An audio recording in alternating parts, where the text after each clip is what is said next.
যে প্রতিদিন দুর্ঘটনা ঘটছে, আগুন, মৃত্যু, নানান রকম, এটা সীমাহীন, অব্যবস্থা চূড়ান্ত।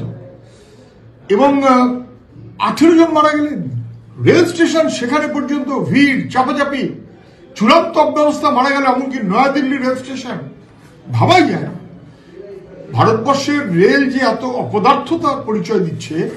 এটা একটা ট্রেনের সঙ্গে ট্রেন ধাক্কা লেগে গেল, কি অমুক তমুক ইত্যাদি ইত্যাদি। আচ্ছা, কবচ ভালো করে কাজ করেনি তার তো কোশ্চেন নয়।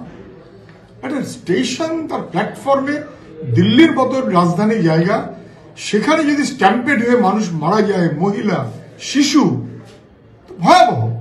ওদিকে কুম্ভমেলা, এদিকে নিউ দিল্লি স্টেশন, সব মিলিয়ে একটা ভয়াবহ অব্যবস্থার ছবি ফুটে উঠছে।